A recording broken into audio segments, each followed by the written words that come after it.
Hello, hello. Happy Monday. I'm gonna have a little conversation. I have a different setup today, just because I'm not home. But I wanted to talk about this code switching thing because I know a lot of people don't understand it and just want to understand what is code switching, this word that we hear a lot, and what does it mean? Like, what does it mean for us as people? So hopefully you can hear me. Hi, FHE. Thank you. It said thumbs up and support. I appreciate it. Yes, please do hit the like button if you're watching the replay. Okay, so let me pull up something on StreamYard because I want to basically cover first what is code switching, why do people tend to do it, and then what are the effects of code switching, and what do a couple places, so I'm looking at Harvard Business Review and also health.com, because there are some disadvantages to the person doing the code switching. So hopefully you can hear me okay. The lighting is not the best, but I don't have my ring light today, so you're gonna go with it. And then let me also, because I don't go live normally at this time, so let me go ahead and put a quick post out and say I am live, because I am normally not on here. Let me do this. Okay, if I can get there. Okay, I'm live.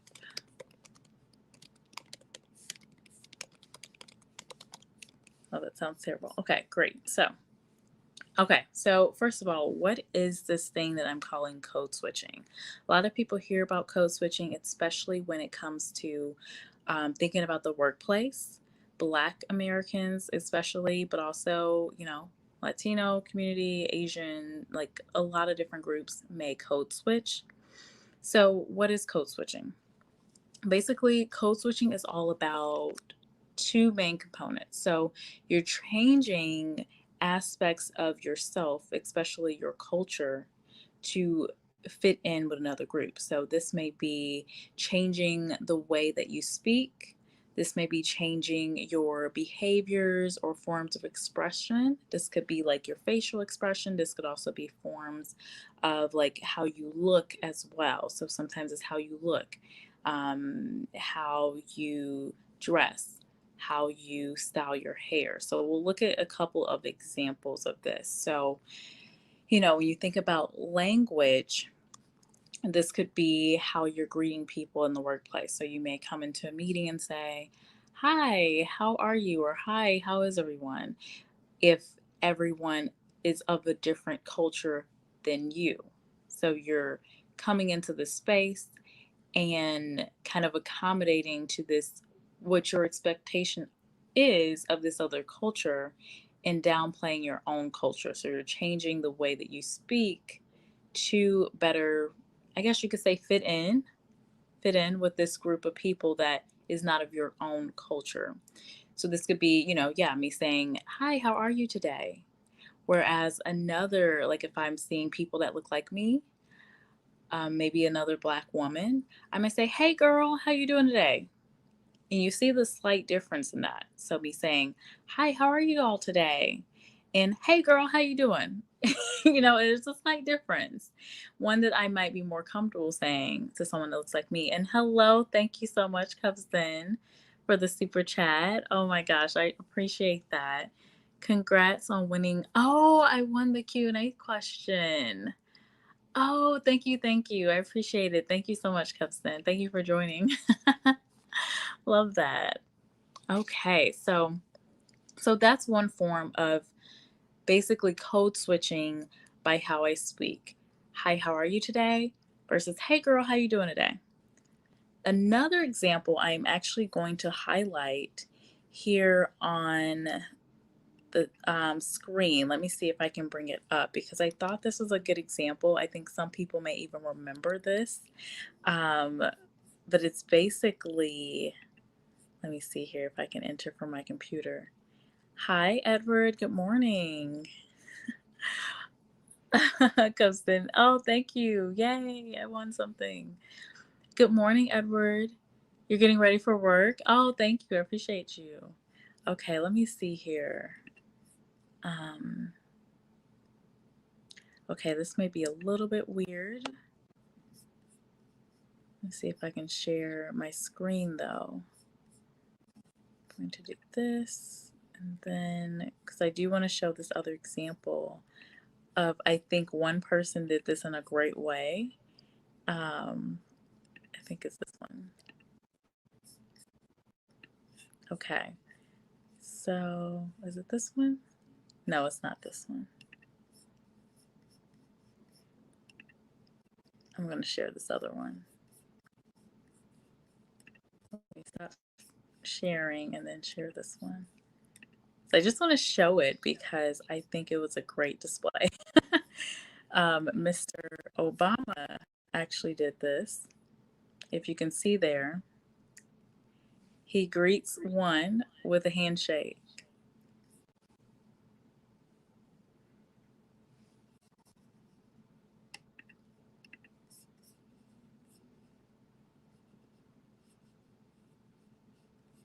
Okay, so let me take that away. So yeah, he greeted. Oh, I can hear myself. Oh, there we go. Okay, so he greeted the first person who was a white man with a regular just handshake, and you saw how he went to the black guy. And I'm not a sports person, so I don't know who these people are, but he greeted the black guy with a, the way that a lot of times when you go into the black community, black men greet other black men. And so he adjusted that form of how he greeted a white man, right? So that's another form of code switching, which would be more of a behavior, like a behavioral thing. So it's actually doing something. And then another way that you may code switch would be expressing yourself. So this may be, I wear my hair in curls when I'm at home, when I'm not at work, but then when I go into the workplace, because other people that are not of my community think that curls are not professional, then I press my hair, I straighten my hair, or I put my hair back or something. That would be another form of code switching that is a form of expression. And then the other one would be, if you've ever seen the person that's very Afrocentric in their style of dress, they have the African necklace, the African jewelry, all of this that really represent their culture very well. Well, they dress different. They leave all that behind when they step into the workplace. So that may be another form. Let me greet some folks in here. Um, King of Kill came in here. Oh, thank you, cousin. Thank you, thank you. Hey, King of Kill. Hi, Mr. 100 Rounds. Welcome in. Nice to see you here. And I'm not looking at the camera only because I'm looking at two screens. My setup is a little different this morning. Universal handshake for brothers. You know that. Yes, exactly. Um, thank you. Thank you. Okay. Right, he's bilingual, so he's using a different language. So this is what I'm meaning because a lot of people don't really know the term code switch and what that means, but they've seen it in action. They may not have known it was a word for it. So again, code switching is changing that way you speak, your behaviors or your form of expression, and that could mean how you look or how you dress, how you style your hair, all of this to basically fit in when you're in an environment that is of a group of a different culture than yours. So, normally, for most people in the United States, that is going to be, well, United States, and I assume Canada as well, and many places throughout the world, United Kingdom, of course. You are really trying to make other people of the culture that's not yours comfortable, right? You're trying to accommodate to how they feel professionalism would be in the workplace. So that's how it kind of lines up in this workplace. So, why do people actually feel like they need to code switch? It's all about trying to fit in. And what are some reasons why we might want to fit in? Well, you may want to get a scholarship and you feel like you need to be a certain way to address this community that's not of your culture. So you downplay your own culture to fit in with their culture and kind of, mold yourself to their culture. So you may do this to, again, get a scholarship, get a job, get promoted at your current company or get a different job. You may want to get into a certain club or organization, all these different things. So typically, folks aren't just code switching because they like to do it. It's to actually gain something, it's to gain income, it's to gain access into a certain community or into a certain group for a reason, right? So it's not just for fun. So if anyone's watching this, maybe you're not of the Black community or even Hispanic or Asian community, because you see it with other groups too. I've seen with Hispanics, they may say, they may speak Spanish to, a person in their own community, or say something like, you know, hey, mommy, or something like that, you know. But to people of the other community, they're a little more buttoned up. They don't say it like that, you know. So, real quick, what's kind of the effect of code switching? So, we talked about some of the aspects of why people do it. You're doing it to fit in so that you can get something. But what's the downside? So, this is what I want to share, because there is a downside with downplaying your own culture. So, what does it mean? I think this is good to know from people of other cultures too, because it does raise that question of, well, why does a Black person or Asian person or Hispanic person feel the need that they have to change themselves to fit into a certain work environment? And so this is a lot of what the conversations will be had for folks that are working in a diversity and inclusion space, so human resources, right? At these different companies, and leadership should be asking these same questions. How do we get to a place where people don't feel the need to code switch and, leave a part of themselves at home and be slightly different at work? And I do think that people, from listening to other folks, with time, I think a lot of times once you've been around a certain group for a while, you kind of shed away from some of that, and they see more and more of the real you, away from, your code switched self. But there's still a little bit that I've even seen myself, and I've heard from other folks with having these different diversity and inclusion discussions in different workspaces. A lot of people feel the need to.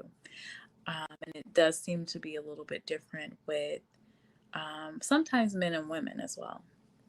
Let me see here. It's 100 rounds. Salute Cubston. Cubston says, I kind of disagree with that. It's about fitting in, more like stepping out of your regular practice in order to get the job done or make someone else feel at home. So here's the thing. I think it's a little bit of a play on words, because if you're making someone else feel at home, you're accommodating someone else. I feel like you're still, like, why are you accommodating to them? Why do you feel like you need to accommodate to them? I would argue that it is because you're trying to fit into this group or have them see you as this certain way, so that they feel more comfortable with you, so that they do kind of invite you in a little bit more. But that's interesting. But I agree. I think it's all of those things. I think it is definitely, you're accommodating this other group so they feel comfortable. So why do we have to do that? Why do we feel the need to do that? Because I don't know if people of other communities do this as much. Like, I don't know if white Americans are trying to change their language when they are in a group of all Black people, but maybe they do, because I've definitely heard white women in particular say things like, hey girl, hey. And I think that can be taken a lot of different ways. You can take it as a negative, but maybe they're trying to code switch in a way too, to fit into a group. I don't know. I don't know. But that was always something that was a little bit off-putting to me, when someone would be like, hey girl, hey, or do something just like that's more of the Black culture. But now that I'm thinking about this idea of code switching, I don't know. Maybe they felt like they were trying to connect with me or trying to make me more comfortable. I have no idea. um, Down 12K since Saturday night Dogecoin. Oh my goodness. I did not invest in Dogecoin just because fundamentally see the value of Dogecoin. But Mr. 100 rounds, I don't know. What are you going to do, Mr. 100 rounds, with your Dogecoin? Are you going to sell? I think that's the big question. Are you going to sell, or are you going to hodl? Oh my goodness, that's tough. That is really tough. I did hear about the skit that Elon Musk did not really come through and really push the idea that Dogecoin is going to be the monetary standard. That's not going to be the winner. So that's tough. Hopefully you went out in the end, Mr. 100 rounds. Thank you, Cupston. Appreciate that.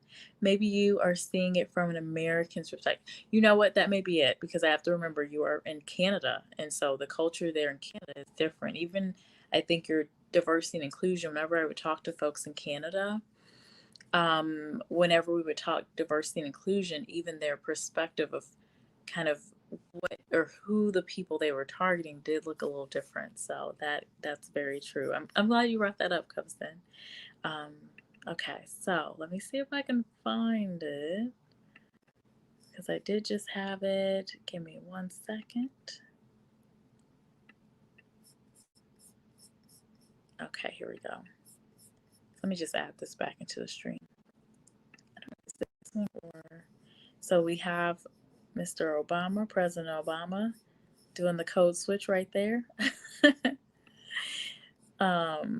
that handshake, Okay, so they go into detail, this Harvard Business Review, and they actually gave a couple of upsides and downsides of code switching. So they pointed out, one thing here, I don't know if you can see this, let me make it a little bit bigger. I don't know if this is doing anything. Okay, there we go. Okay, so they're pointing out a couple of things.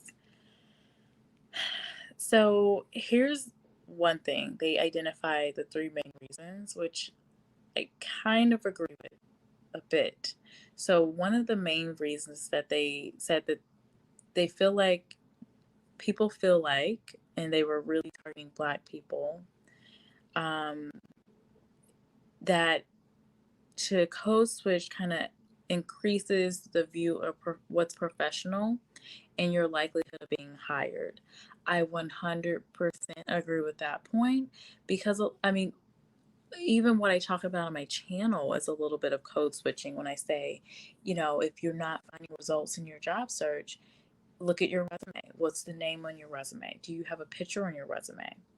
In the job search, I know sometimes people communicate just a little bit more professionally than they would. You're not addressing people like, you're not saying, hey girl, if you see someone that looks like you necessarily, you're keeping things pretty, professional, and you're communicating in a different way than you probably would communicate with just your girlfriends or your family.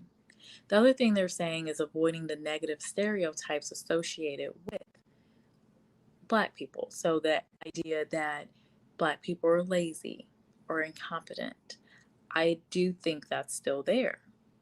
Definitely. And then the last point they had here is that they say verbatim, expressing shared interests with members of dominant groups promotes similarity with powerful organizational members. This raises the chance of promotions because individuals tend to affiliate people they perceive as similar. And there's a lot of, let me take this away for just a second so you see me. So there's a lot of information that tells us that bias plays out not only when you're trying to get hired or when you are hired into a company, but also when it comes to finding advocates for yourself to get things like promotions and pay increases and things like that. So that's a big reason people will code switch in the work environment, because they're trying to, again, I use the term fit in, but maybe a better term would be what Cubson was saying about accommodating to other people. But you're trying to be, at the end of the day, in the workplace, you are trying to be liked. So how are you going to be liked by your manager, your teammates, if you're not more accommodating and you're not code switching? So that's kind of the view of why people want to do it. So What's the downside? So let me go back to the article and get into the downside of code switching. Because I think the end goal for everyone would be we get to a place where we don't feel like we need to do this to get things, to get the basics that other people in other groups don't need to do necessarily. Um, Let me go down. I'm going to have to scroll for a little bit.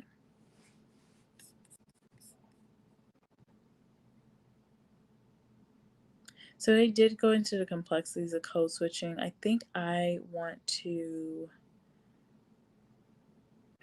I'm going to toggle to this other article and highlight what they said about the mental issue that can come up with code switching. Let me take a pause here. Hey, real brother. Interesting topic. I'm working on a book entitled The Art of Perfecting the Non-Threatening Negro. It's billed as a dramatic comedy. It is actually a call to action. Interesting. Let me leave that comment up for a second while I look for this. But yeah, it is interesting because it's like, why do we, if a workplace is diverse, why would we need to code switch? Okay, so let me see.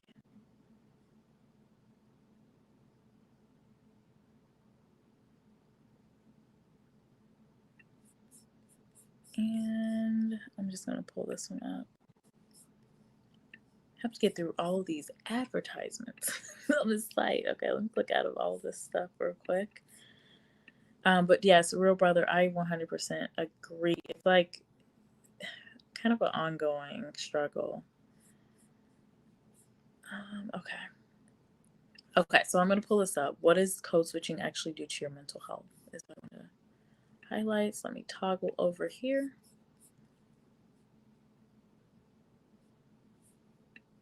Okay. Pull this one. I have way too many tabs up right now. Okay, so this one. There we go. All right. So, what does it mean for your actual mental health? Basically, with this article, health.com, they're saying that we're actually, when we do code switch, we are putting additional stress on ourselves. And some people don't realize that they're actually code switching. It's coming so natural to the person. Like to me, maybe I'm code switching, I don't even realize it, but it can be very draining. You can be fatigued, and you can really put a lot of stress on yourself from the code switching that you're doing. The other thing is sometimes the other group may see that you are code switching. Like this is a topic that multiple people are discussing. And when you're not 100% being your true self, it can show through. So they're talking about the audience can evaluate you as a person more negatively because they may think that you are trying too hard if you're not code switching. But I think more people in the community kind of get code switching. It's not that we're completely changing ourselves, but we're doing things slightly just to make sure that we're accommodating other people. So that was the highlight I wanted to put there, that it actually is taking a lot of effort. Let me close this out. Um, okay.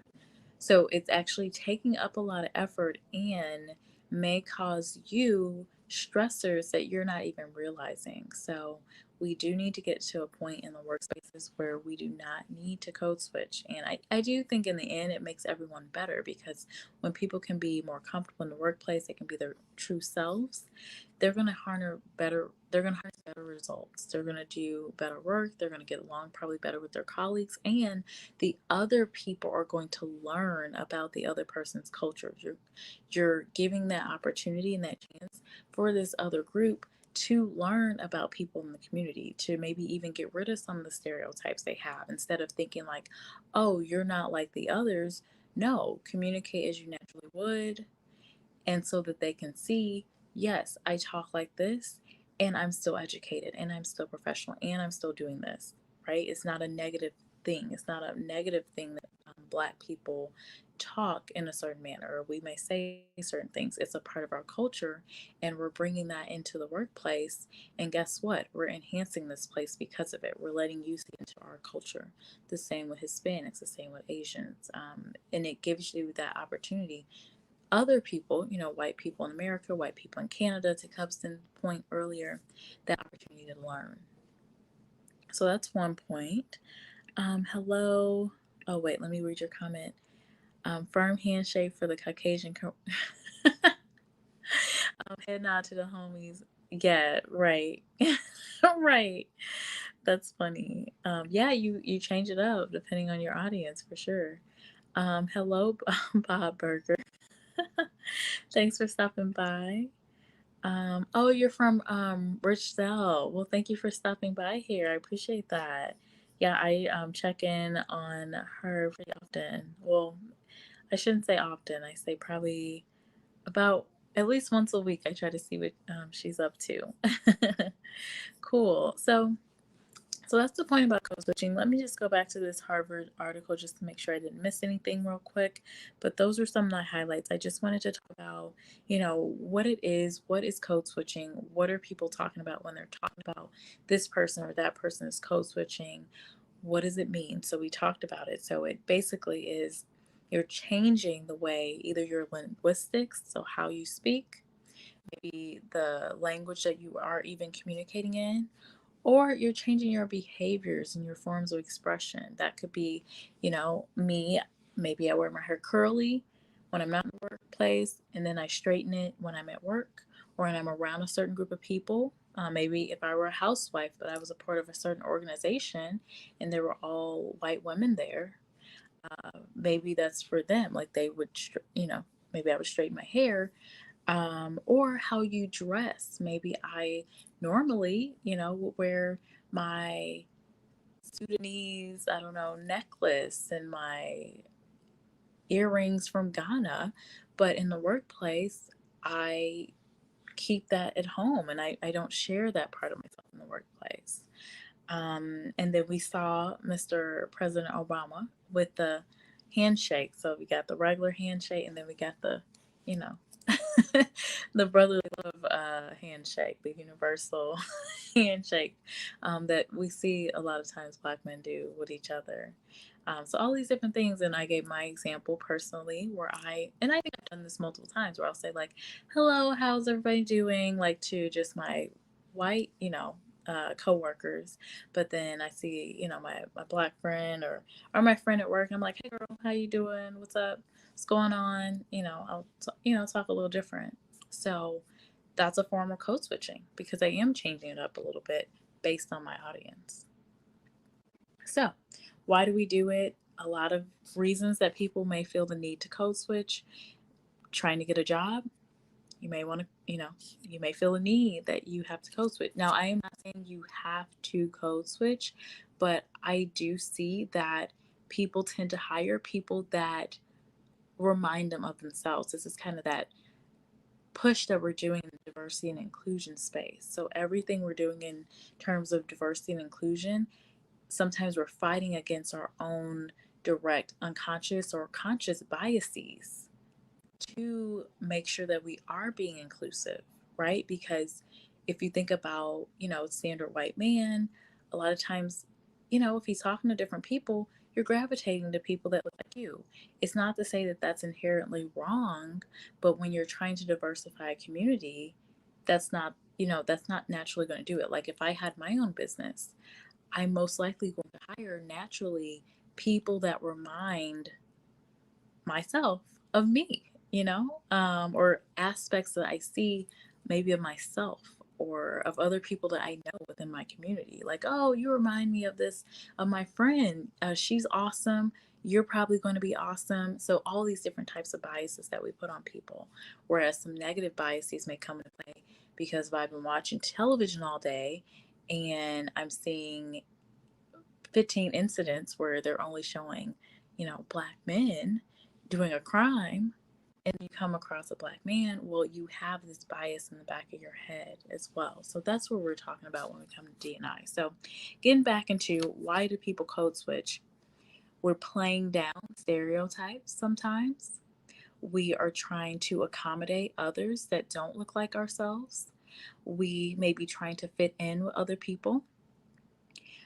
So there could be a lot of different reasons, those and more. What are some of the things that we may be trying to gain by code switching? Well, a kid in high school may be trying to get a scholarship. And so they're going to talk differently to their interviewers. A person may be trying to get a job and they may code switch. A person may want to get a promotion and they're code switching on a day to day at work so that they can get in the inner circle. They can build these better relationships because, again, you got to make friends at work typically to get the promotions. Now it should organically happen. You should like the people that you work with, other people should like you, but that's another reason why people may code switch. And also to get into different clubs or organizations, that's a key point. So even if you're not in the workspace, but you are want to be very involved with your, I don't know, maybe you have kids, you have PTA, you have I don't know, group meetings in your neighborhood. That may be another reason. Okay, let me check out some of the comments in here because I did see some come through. Hello, Mr. B. How are you? How are you doing today? What is going on? Good day to use all. Love that. Thank you, Edward. I appreciate you sharing me out. And yes, as Edward just stated, please do hit that like button as you come in. Again, this is my normal setup, but bear with me. Hopefully you can still see me okay and hear me okay as well. Hopefully it's coming across well. Yeah, Kill says, I think there's a line between speaking professionally and code switching. I don't see a problem with professional behavior and dress. I agree. I think there is a really fine line. I think the line, though, comes in when you're actually changing that aspect of yourself, right? So when you are actually on a day to day, you're changing the aspect. So if I'm just normally comfortable saying, hey, how are you? What's going on? Or I talk with a southern slang or twang, talk with a southern twang, but then all of a sudden I have this totally different accent. Or when it comes to thinking about, because I try to think about other groups as well, you may think of, someone of a certain culture, and they have certain custom things that they would wear on a normal basis, but they don't feel comfortable bringing that into the workplace from a fear that it's not going to be seen as professional, or they're not going to be, fitting in with other people. Or again, like you don't feel like you can bring your your African attire in the workplace. You may see it as professional, and there is a difference. There's been a couple of different studies where they show white women versus Black women and what they deem as professional. It actually is in this Harvard Business Review. They did study that. It's really long, so I don't know if I'm going to be able to find it. And I don't want to spend like 10 minutes trying to look for where it was. But they did talk about that aspect of white women seeing, the straight hair as professional. But when it comes to, the curly, short style, or, the curly hairstyle, or the, dreadlocks, and you just pull it back or you have it clean, like they don't typically see that as professional. Whereas when you ask a group of Black women, they see that as professional, right? And so there's a difference. And so that's why I do include hair as code switching, because you're doing that as a way to fit in with other people. But curly hair, afro hair is professional. I think, obviously, as long as your hair is groomed, as long as your face is groomed, as long as you're generally groomed, that should be seen as professional in the workplace. However, what we find is that we don't see that. We don't see it. Bob Burgers putting in burgers in the chat. But yes, I do agree. There is definitely that line. Real Brother said, she just said biases twice. I shouldn't be this happy about that. Another affirmative check marked in the Justice Great. But oh, thank you. Thank you. Yeah, I mean, we have to address the biases in the workplace for sure. So It's all tied so closely together. And really, ideally, in my mind, I think the ideal goal of diversity and inclusion in our workplaces, like the goal should be not just hiring a bunch of different people and, getting this melting pot, because we see in America, putting people in the melting pot, what happens? We have to get to a point where we are very inclusive. We appreciate other people's cultures, and that means every group. It's not just doing training for one group of people, not just getting all white people in a room and saying you need to be inclusive of everyone's culture. No, every single group, we all need to have some type of training and follow-ups of information to really understand, like, what is the real impact and what's the positive impacts of having people from different cultures, and what's the impact of them being very comfortable to speak, to bring different things to work, especially when you get into the fact that workplaces that do have more diverse people tend to be more innovative and creative and garner better profits, right? McKinsey and Company, they do a lot of studies on that. Deloitte, there's so many companies that have done these studies, and it's like we can do 15 million studies, but until we as people naturally see, until we start seeing and understanding, like, hey, there's value. I value you as a human first, but then you bring a lot of great things with your culture.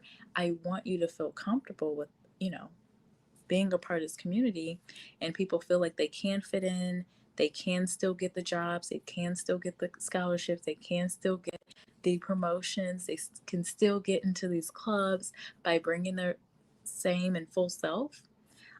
I don't think until that happens, we're really going to get anywhere, because you even see these instances where you have diverse people in the workplace, but then they're not comfortable enough to speak. So there's a campaign, there's this marketing campaign, and maybe one person, maybe the Hispanic in the group, they don't think it's going to resonate with their culture, but maybe they say something that's shot down. So we can even get into topics like that in another video as well, because that happens. So it's a lot. It's a lot to consider. You're doing great, Mr. B. My face isn't groomed, but it's acceptable. Yeah, for men, it's interesting. For men, I've talked to, I remember talking to this guy, this was just last year, and he was interviewing for a job, and he was talking about, it was the pandemic, so he didn't feel like he was well groomed and everything. And I just told him, do your best. I mean, I'm not telling you have to shave or anything, but if you feel more comfortable shaving, go for it. But if you have facial hair, that's fine. Just make sure it's groomed. Just try to keep it up, and be ready for your video interview. So for men, yeah, it's a question of sometimes beard or no beard, and how do you make sure that you're, I think for Black men, not coming off as aggressive, or some of these stereotypes. So again, the code switching, I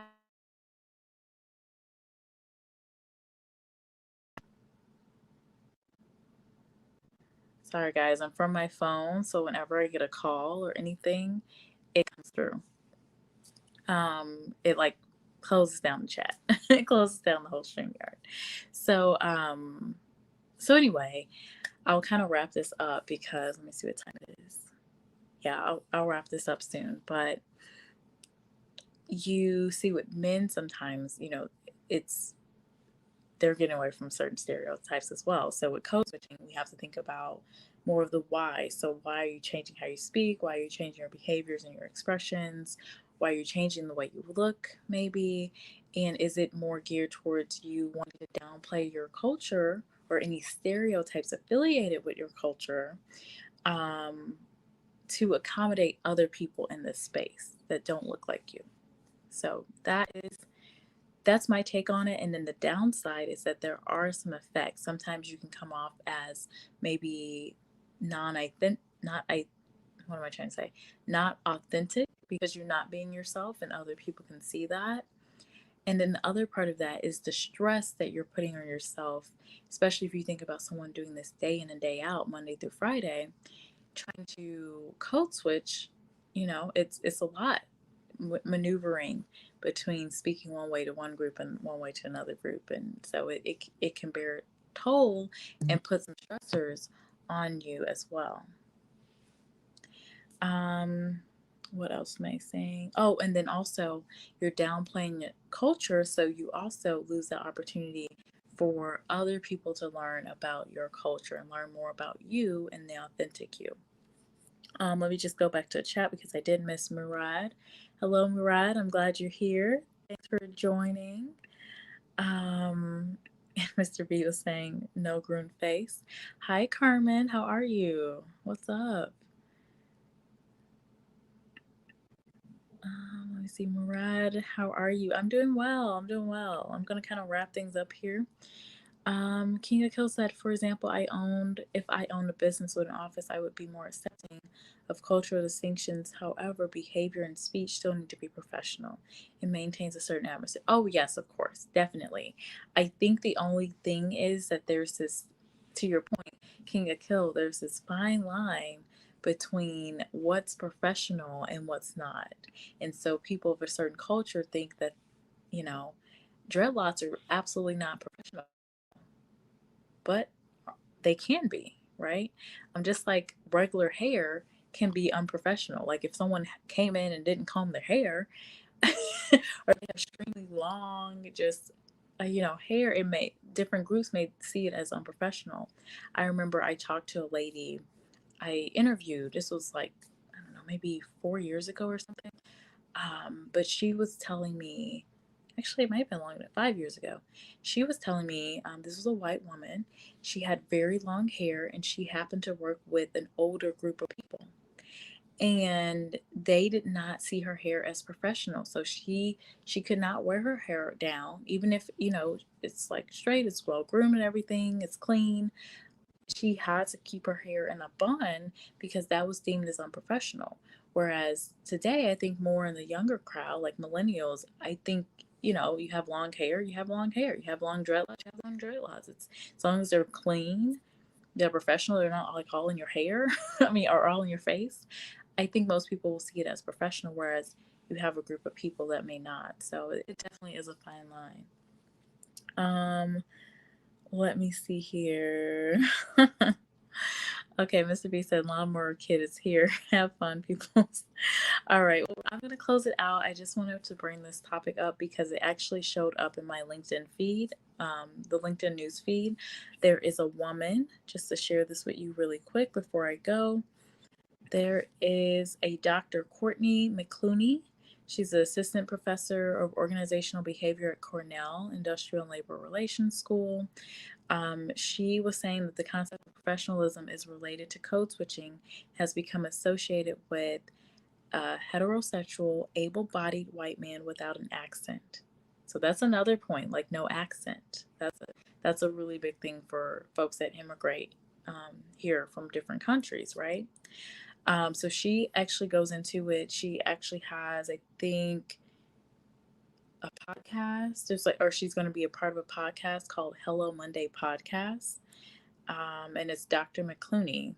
And she's talking about the cost of code switching and how it relates to professionalism. So I haven't joined the podcast. I don't exactly know when it is. But yeah, I guess if you're on Spotify or Stitcher or anything, Hello Monday Podcast. She'll be talking with Michaela Greer and then Dr. Courtney McClooney. So with that, I'm gonna wrap it up. Thank you guys for being here. Thank you so much, King of Kill, Mr. B, Murad, Carmen, and I'm trying to do this from my phone, so bear with me. Carmen, Real Brother, Bob Burger, Real Brother, and Edward Smart, and Cubston. Thank you for the super chat again. Mr. 100 Rounds, thank you for being here as well.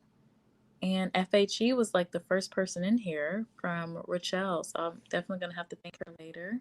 Thank you for hitting the like button as you came in here. And if you're watching the replay, I hope you enjoyed it. If you did enjoy the video, definitely hit the like button so more people can see it, can find out more about code switching and what it means. And again, our end goal is to have places and these spaces where we have less of that bias, or at least we learn how to recognize the biases, right? And where we can find ourselves in a place where we recognize people's cultures and we see the positive of it, and we actually are accepting, and we are seeing that value of it, right? All right, with that, I'm going to go. Happy Monday. Hope you all have a lovely week, and I will see you in the next video. Bye.